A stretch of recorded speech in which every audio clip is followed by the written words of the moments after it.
د سلام په وړاندې کولو سره پام وکړئ د نن ورځې ډیر تازه مهم او وروستي خبرونو ته. لومړی خبر، د افغان حکومت د کابینې د تازه پریکړې له مخې کابل کې په تدریجي توګه د کورونا وبا د مخنیوي په موخه د بندیزونو د لرې کېدو طرحه تایید شوې ده.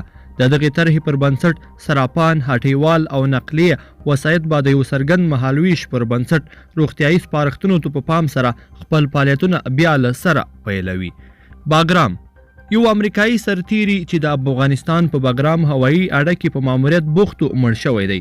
د امریکا دفاع وزارت یعنې پینټاګون په یو خبري پاڼه کې ویلي 25 کلن سټیول اون بومن چې د جنوبي کارولینیا ایالت اوسیدونکی و د تیرې یوې اونۍ د سې شنبې په ورځ د افغانستان په باګرام هوایي اډه کې په یو غیر جنگي پیښه کې مړ شوی دی.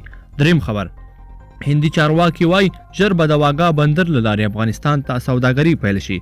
هندي چارواکو ویلي ښایي د اختر له رخصتیو وروسته د واګا بندر له لارې له افغانستان سره سوداګري بیرته له سره بیا پیل شي. هندوستان ټایمز ورځپاڼې د هند یو لوړپوړي ګمرکي چارواکي له خولې ویلي دوی د همدې بندر له لارې د سوداګرۍ پیلېدو خبر ترلاسه کړی دی.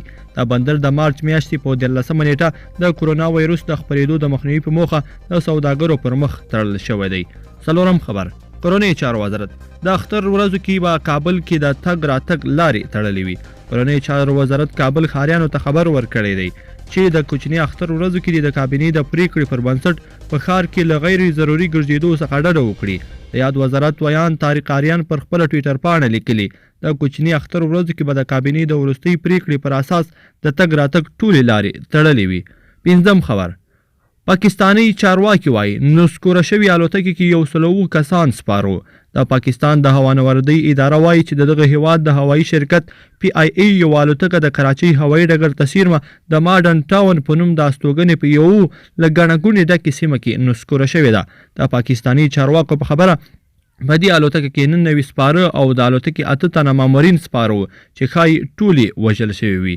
روغتیا وزارت عامه روغتیا وزارت وایي چې په تیرو 40 ساعتونو کې په هیواد کې د کورونا وایرس تازه 542 مثبتې پیښې ثبت شوې دي. د روغتیا وزارت د معلوماتو له مخې د دې سره په هیواد کې په کورونا وایرس د اخته کسانو شمیر 9214 تنو ته رسیدلی دی.